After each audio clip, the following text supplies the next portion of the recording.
What's up, guys? Shuri here, and today we have a bunch of different games from Control, TDM, even Escort, and just different things, and I'm going to show you the little ways that I tend to come back in these games, and the ways you can do it too. One thing you gotta learn is you're gonna have bad teammates if you go in solo or duo, and it's not always gonna be your teammate's fault. This game's matching system is terrible. Like, just absolutely terrible. It used to be better, but they took all the bots out of the game, which made it to where you can match as a 370 trophy player against 1,200 players. And the difference between someone who is in the top of the leaderboards and someone who has played 20 games is quite massive, as you probably know. So you have to remember that your teammates might just not know what they're doing, and it's okay. Everyone has to learn, and everyone's going to be at different stages of learning, so sometimes just go ahead and tell them, hey, guys, I need your help right here.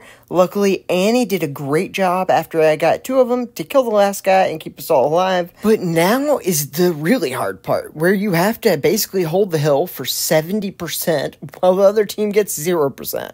Because the problem is, if we all die, we're not going to be able to run back in time to reclaim the hill. So if we all three go down all at once, we automatically lose.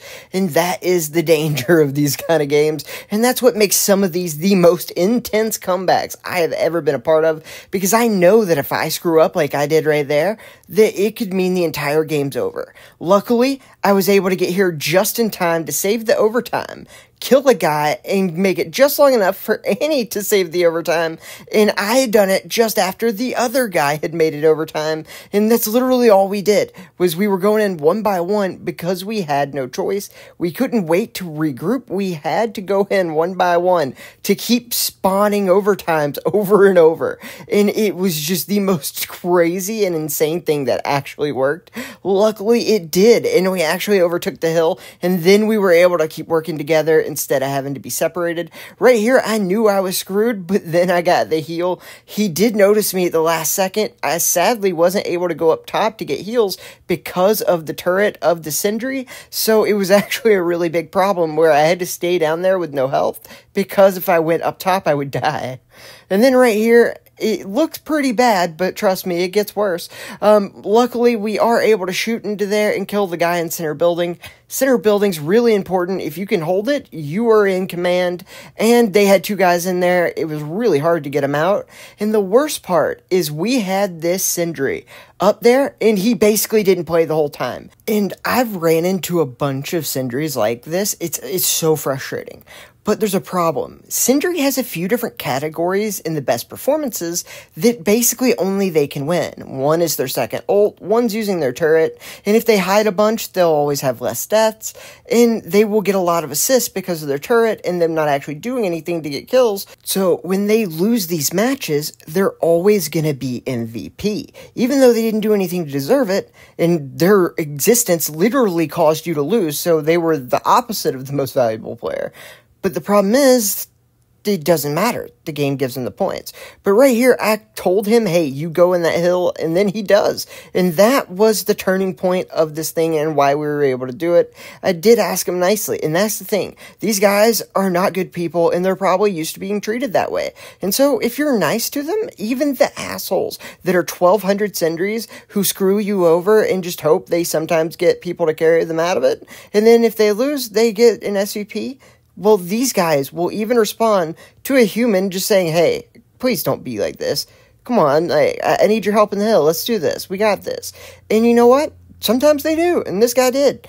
But I do want to give a huge shout out to my boy, this Ruby. I had never played with him before until this game, but man, he came in so clutch the entire time. So shout out to that guy. He was the only reason we were able to get back in it and have a shot. This one was 3-9 in TDM at like super high rating. It is not what you want, but luckily I was able to get them out of our spawn with that ult, and then I was able to shoot the Soletta. I was able to jump back and then get the kill. Thank God my Labio was able to hit him a little bit, and then when he tried to come across the middle, I tried to web him and I missed because I'm terrible, but we did get him low enough and our teammates knew he was there. We're still down by 4. It's not great, but better than the 6, and then we can slowly try to get this back. Right there, I was able to go ahead and hit him with my ult to keep myself alive. My teammate came behind me and hit me, and then he just shot me with like the charge shot through a wall. That was kind of awesome. Good for that guy. But right here, we are going to end up just going, get the heal, come back, kill his teammate, and we finally got the lead with 40 seconds left in a game that I honestly didn't think we could get the lead back from. And right there, I knew I had webbed that Aletta, but I didn't want to get too close because I know his ult's up. And honestly, if you're up by this much at the end of the game, being stupid and rushing an Aletta when he could have his ult is a really bad idea. Even if you're technically in a good position, it doesn't matter if he pops the ult and then you're back in a bad one and you give him a free kill. It'll ruin your team's chances of winning. But luckily, we played it smart and we played together. So we were able to turn the tables on him, go ahead and get all of the kills in the last 40 seconds. And shout out to Voltage going 9-5, completely dominating, helping us get that win. And right here, we are doing something a little different. I know it's not your traditional comeback type of game type, but in Escort, there are comebacks to be made, technically.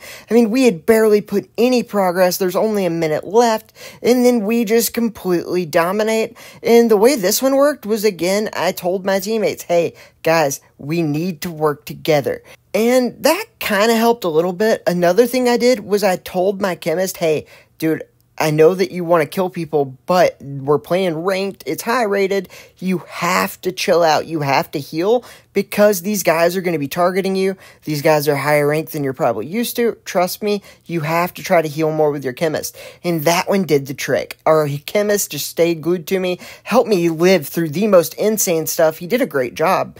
And a lot of people just don't know unless you say something, or they've had a bunch of bad teammates that like just didn't kill people, so them healing them just didn't really help much, so they got used to being aggressive.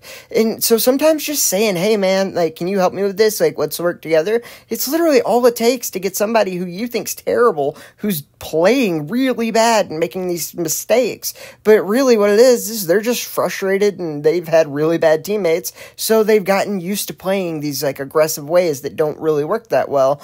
But if you don't have a team, you have to do it that way. And so if you just snap them out of it, sometimes that's all it takes. This guy just absolutely dominated, and it went from not being able to push the cart at all until a minute left before halftime, and we got to the checkpoint, we went on, and we just like pushed the entire time. Sometimes our Gloria would die because the guy literally stuck to me because I guess I'm the one who asked him, and so it ended up being to where our Gloria never had heals, which, I mean, that's his fault. Guys, Chemist can only heal people right next to him, and it's best if Chemist shoots the floor. So if you have a Chemist on your team, your responsibility is to stay in range of him. It's his responsibility to make sure you get your heals, but you got to be close, because if he heals you long range, then they will switch to him and kill him instantly. You need to make it where he's in range, where he can shoot the ground and heal you and himself at the same time. So if you're ever playing with the Chemist, guys, trust me, try to stick in a little bit together. You don't always want to be exactly together, because you can get Fire of Justice 3 killed or things like that. But in general, just try to stay together. Right here, we waited for our Chemist to come.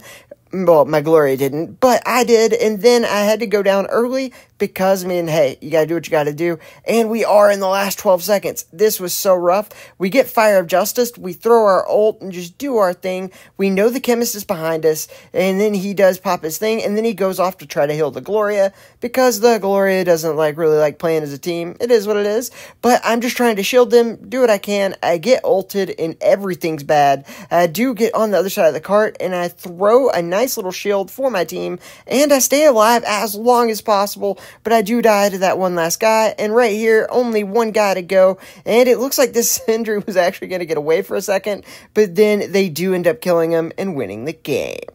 So like I said, guys, sometimes all you got to do is ask these people nicely, and if they don't know what they're doing, don't be toxic about it. Just simply say, hey, by the way, let's try this, and try not to make it about, hey, you're doing it wrong. Just tell them, hey, can we try this? I mean, don't even mention the fact that what they're doing is wrong. Just ask them if they can try a new plan. That way, instead of getting defensive and like feeling like you're blaming them, you're just suggesting a play. And even with the Chemist, I wasn't telling them, hey man, you're doing a terrible job. even though like what he was doing was kind of costing us. I was just saying, hey man, these guys are really good, and what they're doing is they're all targeting you 3v1. Like, so it's not on his skill level and stuff. It's just like, hey man, they know you're so good that they're coming for you. So like, hey, let's stick together. Like, just you gotta phrase it in the right way so people aren't gonna get defensive and they'll actually listen to you instead of being frustrated they're losing also, and then just think there's just some like douche that's like saying all this stuff, and I mean we're losing really bad and he's in the game too, so why would I listen to him? But if you just are nice about it, most people like go with it because hey, they're already losing. I mean, it can't really get any worse, right? I mean, it doesn't always work, but when it does, hey, it's worth a try. Anyways, right here, you may have seen some clips from this in my Hunter tutorial video, but the full game is way better. And right here, we are just trying our best to take out the chemist while making sure we contain the Yaw, since we're the only one that can really kill him easily. And part of that is just paying attention and listening. As you can hear, the footsteps are coming, and I knew he was going to be on the other side of the wall. I throw down a sensor to let my teammates know where the guy is. I get away. That way I have more distance between me and the Yaw, so he can't dash me. His bullets are harder to hit me, and I can hit him perfectly fine, and I have more time to kill him before he could actually dash into me. And so that's really what you want to do, is you want to figure out where the Yaw is and put distance between you and him that is in open space where he can't flank you, and he just has to eat the bullets and hope he can get to you, and as long as you don't miss, you should be good to go. Right here was super hard. This is actually against one of the teams in the Pro League for North America, and it was rough. But we did end up starting to come back pretty late into the game, but oh my god, was it probably the most intense and insane thing I've ever done. The most hilarious part is I was contemplating with my team, like, do we even go out of the spawn here? I mean, like, if you're losing to two guys in the Pro League, and it's, like, 12% to 84%, like, do you even need to keep playing? I mean, like, but my wife convinced me, hey, like, don't be an idiot, and we were playing with our boy Z, so I don't want to give up on him. He's not just some random, so we kind of just went in and just did our thing, right? And then we started getting some kills, and I was like, oh, cool, I'm gonna have a cool clip later. And it just kept going, and over, we kept getting luckier and luckier. The hood was a random. I think they were going in as a group of two, not sure, but I basically just had my healer and tank taking the hill, and then I would be there to support them so they wouldn't die, but I was making sure that they made the other team not cap, and then I would run around the perimeter of it and then start killing everyone for them. But the biggest thing is, I need to make sure that my teammates have the support to not die, and then I also need to make sure that I'm not being the focus target in the hill, and make sure that I'm kind of playing off where there is cover, and that's why I'm running around these little right angle things. Right there, we just hit so many long-range headshots with Mark, and then we fire a rocket that ends up killing him while we're behind the wall. Dude, that was like the most beautiful and clean Mark kill I've ever gotten in my life. Alright, sorry. But what we're doing here is we get our ult up, and I'm just gonna pop it because there is only 6% left, knowing that, hey, if you want to come get it, you have to run into an ulted Mark, and with a Letta, which is very hard to kill, it's gonna help so much. And luckily, even though I can't shoot for my life, we do have a 0 Kelvin, which is really good, and then he hits his ult, and at that point, it is over, and then we are able to shoot and kill the Gloria to make the game end. And while the kills and stuff look better on my side, you have to realize how much damage and heals they tanked, and look at that uptime in the hill. Cannot be more proud of my boy Z and my woman for just giving me all the support anyone could ask for in that game and making the comeback possible. You know who else gives me so much support? Jordy. He gives me the most support when he makes these amazing thumbnails. I don't have to worry about it. I get anxiety making thumbnails, and I even stop daily uploading because I don't like making them. But giving him money to do that just takes so much worry off my mind and makes my videos perform better. You should also be doing this because he is taking clients, guys. So make sure that you go get his Discord information in the description, and then you guys will be able to have amazing thumbnails too.